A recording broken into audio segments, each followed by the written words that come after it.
یہ 17 نومبر 2022 کی خبر ہے، 17 نومبر 2022 کی خبر ہے یہ ایکسپریس ٹریبیون کی.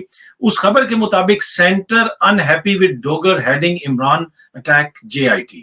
جی ہاں جی، اس JIT کے جو سربراہ ڈوگر صاحب کہہ رہے ہیں وفاقی حکومت کو اس کے اوپر اعتراض تھا، ڈوگر صاحب کے اوپر بہت سارے اعتراضات تھے. پھر جس طریقے سے ڈوگر صاحب کو زبانی کلامی کہہ کے وہاں سے ٹرانسفر کی گئی الیکشن کمیشن کی جانب سے، اور پھر وہ کیس سپریم کورٹ تک گیا اور سپریم کورٹ نے کہا کہ بھائی ایسے آپ کیسے ٹرانسفر کر سکتے ہیں. اب ان کی انہوں نے وہ ٹرانسفر وغیرہ کینسل کر دی، لیکن ڈوگر صاحب کو ابھی تک چارج نہیں دیا گیا. اب یہ جس طرح جج صاحبان کے اوپر مختلف اعتراضات ہوتے ہیں، تو غلام محمود ڈوگر صاحب کے اوپر بھی اعتراضات ہیں کہ جناب یہ PTI کے بڑے قریب ہیں، لیکن یہ وہی ڈوگر صاحب ہیں جن کے دور میں شہباز گل صاحب کے اوپر FIR ہوئی، PTI کے دیگر لوگوں کے خلاف FIRs ہوئیں، لیکن ان کے حوالے سے یہ ہے کہ یہ کسی کا پریشر نہیں لیتے.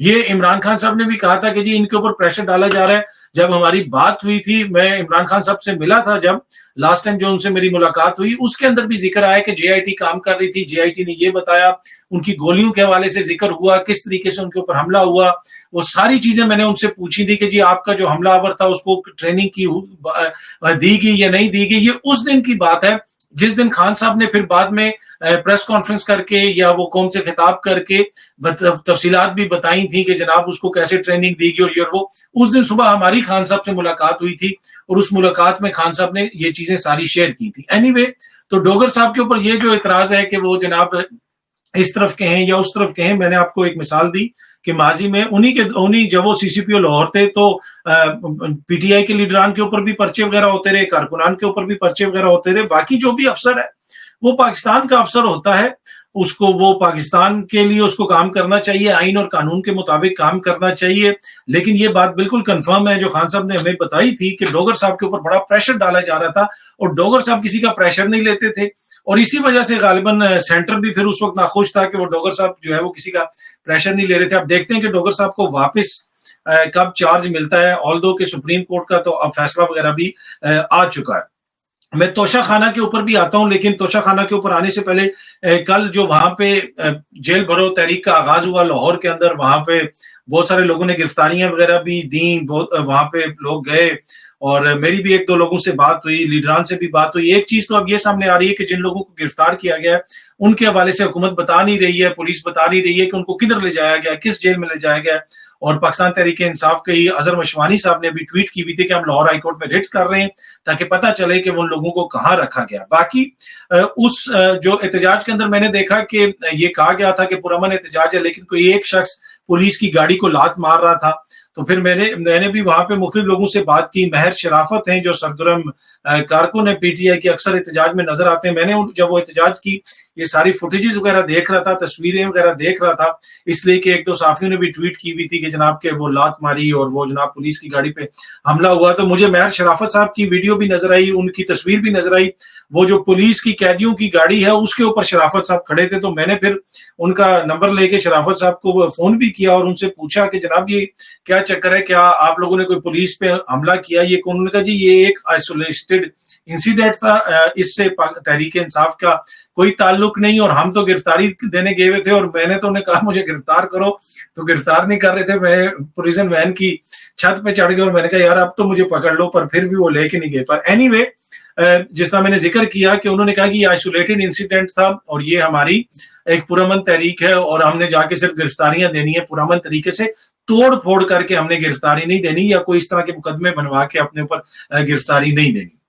اچھا اب میں تھوڑا سا آتا ہوں جناب توشہ خانہ کے اوپر. توشہ خانہ کے اوپر جناب حکومت نے کل ہی آپ کے سامنے چیزیں رکھی، تفصیلات رکھی. وزیر اعظم صاحب نے کہا کہ ہم ساری ڈیٹیلز ڈی کلاسیفائی کر رہے ہیں، لیکن اب لاہور ہائی کورٹ کو بتایا گیا ہے، اور اس میں کیا بتایا گیا ہے جی؟ لاہور ہائی کورٹ کو یہ بتایا گیا ہے کہ ریکارڈ آف توشہ خانہ buyers since 2002 being declassified government tell LHC یعنی لاہور ہائی کورٹ. گورنمنٹ نے لاہور ہائی کورٹ کو بتایا ہے کہ توشہ خانہ کا سن 2002 سے جو ریکارڈ ہے کہ کس نے کیا چیز خریدی وہ ہم ڈی کلاسیفائی کر رہے ہیں. وہی 90 کی دہائی میں جب آپ کی حکومتیں تھیں، میاں صاحب کی 2 دفعہ حکومت ہوئی، پیپلز پارٹی کی 2 دفعہ حکومت آئی، وہاں پہ کون کون صدر رہا، بھائی ان کی تفصیلات آپ کیوں نہیں کر رہے؟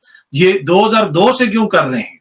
اس سے پہلے کیوں نہیں کر رہے؟ پہلے تو یہ تاثر دیا جا رہا تھا کہ جیسے ساری تفصیلات سامنے رکھی جائیں گی. تو ہم امید کرتے ہیں کہ جی ساری تفصیلات سامنے آئیں, جتنی بھی تفصیلات ہیں وہ ڈکلیئر ہونی چاہیے, جس نے جو لیا وہ قوم کے سامنے ہونا چاہیے, نظر آنا چاہیے کہ جناب کس نے کیا لیا. اچھا, ایک اور چیز جو میں آپ کے ساتھ چھوٹی سی شیئر کرنا چاہتا ہوں کہ اب یہ انتخابات کی طرف بڑھتے ہوئے تو ہم لگ رہے ہیں کہ انتخابات کی طرف ہم جائیں گے, اور اب سپریم کورٹ نے بھی نوٹس وغیرہ لے لیا ہے, اور دوسری طرف کچھ سیاسی جماعتیں تیاری بھی کر رہی ہیں. آپ نے دیکھا مریم بی بی نے تنظیم سازی وغیرہ بھی شروع کی ہے, مختلف جگہوں پہ وہ دورے وغیرہ بھی کر رہی ہیں, اور حلقوں کے اندر بھی وہ کام کر رہے ہیں. اور تحریک انصاف کے 2-3 لیڈران سے میری بات ہوئی اس حوالے سے, ٹکٹس کے حوالے سے, یہ وہ نون لیگ کے حوالے سے بات ہوئی. انہوں نے کہا جی ہم بھی لسٹیں بنا رہے ہیں. پیپلز پارٹی والے کہتے ہیں کہ جی ہم بھی تیاری کر رہے ہیں. ہر کوئی اپنی اپنی تیاری کر رہا ہے. اچھا, یہ جو ہے جس طرح ہوا تھا ایک دم سے بلدیاتی انتخابات کبھی ہونے یا نہیں ہونے کراچی میں, یہ نہ ہو کہ پنجاب اور کے پی کے میں بھی یہی ہو سلسلہ کہ جناب انتخابات ہونے یا نہیں ہونے, اور اچانک جناب اعلان کر دیا جائے تاکہ کسی کے پاس تیاری کے لیے ٹائم نہ رہے. اور پی ٹی آئی میں اس میں یہ مسئلہ ہے کہ پی ٹی آئی کے 2-3 لیڈران نے مجھے یہ کہا کہ ہمارے ٹکٹس جلدی فائنل ہو جانے چاہیے, جلدی ہمیں مل جانے چاہیے, کیونکہ ہر حلقے کے اندر 10-10, 15-15 کینڈیڈیٹ ہیں.